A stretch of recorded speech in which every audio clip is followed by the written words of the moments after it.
A very warm welcome to all women on behalf of Man Mihilaka. Today I am going to talk with Roli ma'am. Hi ma'am, hello ma'am. how are you ma'am?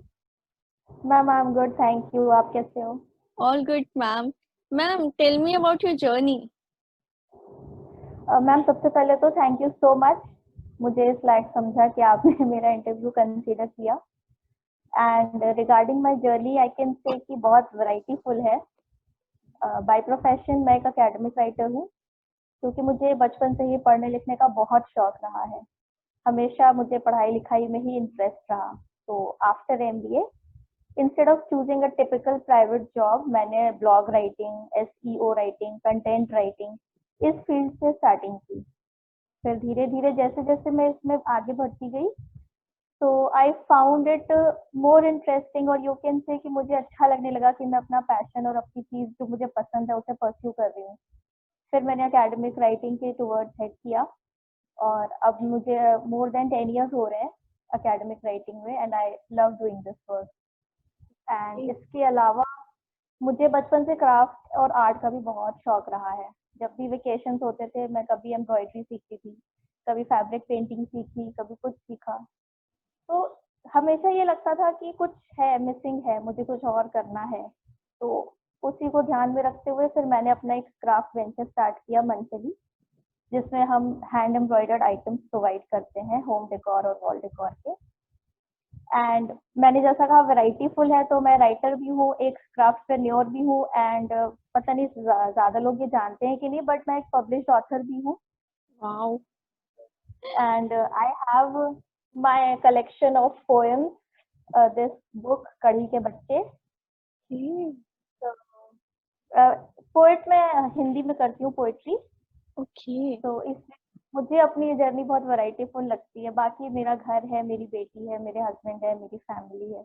उनकी एक story है जो मेरी great grand mother हम लोग को सुनाती थी, हम भाई बहनों को। तो मुझे लगा कि मैं उसी को क्यों ना पोइट्री फॉर्म में लिखूं, और वो मुझे बहुत पसंद है, और मेरी बेटी को भी अब बहुत पसंद है। तो मैं मैम स्टार्ट सुनना करूँ? चाहूंगी। हाँ, मैं सुनना चाहूंगी। Okay ma'am, okay ma'am. एक दफा दो मित्र हुए थे, एक ब्राह्मण एक मुसलमान। दोनों में थी गूढ़ मित्रता, एक दूसरे पे थे कुर्बान। मियाँ कढ़ी के दीवाने थे, हरदम खाने को ललचाए। कहीं जो सुन ले कढ़ी मिल रही, सरपट सरपट भागे जाए। मित्र ने एक दिन खुशखबरी दी, ब्राह्मण भोज है होने वाला। खूब व्यंजन रहेंगे संग में, कढ़ी भी होगी भर भर प्याला। मियाँ के मुंह में पानी आया, बोले मैं भी साथ आऊंगा। मित्र, किसी ने पकड़ लिया तो मैं भी संग में पिट जाऊंगा। मियाँ ने बोला युक्ति करो कुछ, मुझको तो बस कढ़ी है खानी। देख मित्र की बेचैनी को, ब्राह्मण ने फिर मन में ठानी। बोले ठीक है संग में चलना, दाढ़ी टोपी में मत रहना। कोई पूछे कौन हो भैया, खुद को ब्राह्मण गौड़ ही कहना। पक्की करके बात ये सारी, दोनों ने ली थोड़ी राहत। जल्द आया भोज का वो दिन, पूरी करने मियाँ की चाहत। पहुंचे दोनों जहां भोज था, पंगत में फिर गए बिठाए। देख कढ़ी को डोल गया मन, मियाँ की लाल टपकती जाए। भर भर प्याला दी गई सबको, लेकर के चटखारे खाएं। मियाँ को कहना भी ना पड़ता, कढ़ी की प्याली भर दी जाए। पर उनको थी कढ़ी ही खानी। जोर लगा के बोले चच्चा, अरे भाई जरा इधर तो आओ, और चाहिए कढ़ी का बच्चा। कढ़ी का बच्चा, कढ़ी का बच्चा, हैरानी से देखा सबने।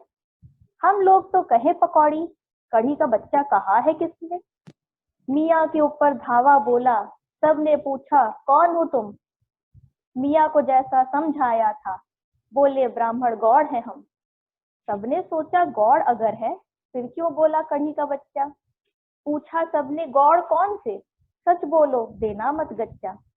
गौड़ है बस, अब क्या कौन से, लाओ दो तुम कढ़ी का बच्चा। सबको अब भी कुछ संशय था, बार बार फिर सबने पूछा। सच सच बोलो झूठ न कहना, ब्राह्मण तो हो कौन से गौड़। मियाँ ने घबरा कर कह डाला, या खुदा गौड़ में भी और। बस फिर क्या था, पोल खुली अब। हुई दनादन खूब पिटाई, कढ़ी का बच्चा गए थे खाने, कढ़ी में बड़की पड़ी खटाई। Ma'am, your challenges as a woman. Ma'am challenges तो आते रहते हैं, उसके बिना तो लाइफ अधूरी है। तो चैलेंज बस यही होता है हमेशा, वर्क लाइफ बैलेंस की। एकेडमिक राइटिंग भी करनी है, क्राफ्ट भी करना है, घर भी संभालना है, बेटी की पढ़ाई भी देखनी है, सभी कुछ करना है। लेकिन जब ये टाइम मैनेजमेंट करके काम करो तो सब कुछ ठीक हो जाता है। बस इतने से ही चैलेंज है हमारे लिए तो। Okay. मैम, आपके जो सपोर्ट चेन्स कौन है वुमेन्स, लाइक हाँ इन जी, हाँ फैमिली जी। मेंबर्स हो गए या फिर कोलीग्स में हो गए, फ्रेंड्स में हो गए, जी तो जी। Any to support chain? Family नहीं, फैमिली हमेशा ही सपोर्टिव रही है, चाहे मेरे मदर साइड से हो चाहे मेरे इन लॉज साइड से हो। सभी बहुत सपोर्टिव है, कभी कुछ किसी ने रोका नहीं कि तुम क्राफ्ट मत करो या तुम राइटिंग मत करो, कुछ भी ऐसा किसी चीज की कोई रेस्ट्रिक्शन नहीं रही है। और स्पेसिफिकली मेरी सिस्टर जो है वो मेरी बहुत बड़ी सपोर्ट है। हम पार्टनर्स इन क्राइम है, अच्छी बात होती है बुरी बात होती है, कुछ भी होता है हम शेयर जरूर करते हैं, डांटते भी हैं चिल्लाते भी हैं एक दूसरे को, लेकिन सब चीज शेयर करते हैं, तो उसका बहुत सपोर्ट है। एंड एक्सटर्नल वाइज मैं कहूँ तो यहाँ लुधियाना में मुझे रमा मैम से बहुत सपोर्ट मिला है, विक्ट्री क्लब में। जी जी। मतलब मैं पहले बहुत ही ज्यादा क्योंकि एकेडमिक राइटिंग एक सिटिंग जॉब है, मैं मोस्टली घर पे ही रहती थी। मेरा बहुत ही कम सोशल सर्कल था। तो जब से विक्ट्री क्लब ज्वाइन किया, मैम ने बहुत एनकरेज किया, धीरे धीरे मैंने पार्टिसिपेट करना शुरू किया इवेंट्स में, तो अंदर एक कॉन्फिडेंस बिल्डअप होता गया। फिर मैम के ही एनकरेजमेंट से फिर मैंने उनका सोशल मीडिया वगैरह हैंडल करना शुरू किया, फिर उन्होंने मुझे अपनी एग्जीक्यूटिव कमेटी में भी जगह दी। तो उनका सपोर्ट इस चीज में ये बहुत अच्छा है कि मुझे अपने ऊपर कॉन्फिडेंस आ गया कि हाँ सब चीजें हैं मैं मैनेज कर लूंगी। मैम, कोई सोशल चेंज चाहेंगी वुमेन्स के लिए तो क्या चाहेंगी? सोशल चेंज की बात अगर मैं मैम करूँ तो पहले ये उतना डोमिनेंट नहीं था, मुझे लगता था ऐसा होना चाहिए। बट अब जब से ये कोविड-19 हुआ है तब से मुझे ये और ज्यादा लगने लगा है कि हमें अपने बच्चों को लाइफ स्किल सिखानी चाहिए। अभी हम सिर्फ ये देखते हैं कि उन्हें पढ़ाना है क्योंकि उन्हें जॉब करनी है, उन्हें कमाना है, उन्हें घर चलाना है। घर चलाने के लिए सिर्फ पैसा ही नहीं चाहिए होता, सभी कुछ चीजें चाहिए, आनी चाहिए आपको, कुकिंग भी आनी चाहिए आपको, बाकी की चीजें भी आनी चाहिए। और ये सिर्फ एक स्टीरियोटाइप सेंस में नहीं होना चाहिए कि अगर जॉब करनी है पैसा कमाना है तो वो सिर्फ मेल मेंबर करेगा, अगर घर चलाना है बच्चों को संभालना है तो वो सिर्फ फीमेल मेंबर करेगी। तो मुझे ऐसा लगता है कि हमें अपने बच्चों को बचपन से ट्रेन करना पड़ेगा, लड़कों को भी, कि तुम कुकिंग भी सीखो, घर को मैनेज करना भी सीखो। जब लड़कियां इंडिपेंडेंट हो रही हैं तो लड़कों को भी इन चीजों में हाथ बटाना आना चाहिए। दे शुड मतलब इक्वलिटी इन बेसिकली, मेल। हाँ जी, बेसिकली मेरा ये है कि स्टीरियोटाइपिंग और जो हमने जेंडर रोल्स डिफाइन कर दिए हैं यस। वो अब ग्रास रूट लेवल पे चेंज होनी चाहिए through our education system, primary education even भी वही चीजें सिखानी चाहिए जो हम लड़कियों को सिखाते हैं। लड़कियां जॉब कर रही हैं, सब कुछ कर रही हैं, तो मेल्स भी सब सीख सकते हैं, इसमें कोई कंपटीशन वाली बात नहीं है। आना चाहिए आपको सब, क्योंकि अब लाइफ में कब क्या हो जाए कोविड ने बता दिया है। आप किसी चीज की गारंटी नहीं है, तो आपको सब चीज आनी चाहिए। आप फ्लेक्सिबल उतने ही एडजस्टेबल बनोगे अगर ये सब लाइफ स्किल सीख लोगे तो। मैम, कोई हमारी वुमेन्स के लिए आप कोई मतलब कोई मैसेज देना चाहेंगी?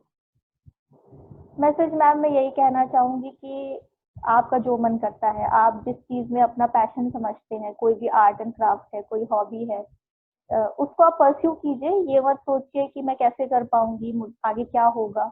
आप उसको थोड़ा टाइम दीजिए इनिशियली, क्योंकि वो जो अब आपका इंटरेस्ट डेवलप होगा उससे आपको बहुत सेटिस्फैक्शन मिलता है। मुझे तो बहुत अच्छा लग रहा है अपने क्राफ्ट को करके। मैं बहुत कुछ मिस करती थी पहले, अब मुझे अच्छा लगता है कि चलो मैं जो चाहती थी वो मेरा पूरा हो रहा है। क्या है ना, हम कंफर्ट जोन से बाहर आने में डरते हैं, हमारा एक रूटीन सेट हो जाता है, सुबह से उठ के ये करना है फिर ये करना है, अब इससे ज्यादा हम टाइम किसी चीज को कैसे देंगे, ऐसा नहीं होता है। हमें आउट ऑफ आपको थोड़ा, बॉक्स जाके सोचना चाहिए कि जी मैम, ये भी कर सकते हैं। जी मैम, होता सब कुछ है, सभी के पास 24 आवर्स होते हैं। मैं तो सोचती हूँ कभी कभी जो बड़े बड़े सीईओज हैं वो कैसे अपने 24 आवर्स मैनेज करते हैं, तो हम क्यों नहीं कर सकते।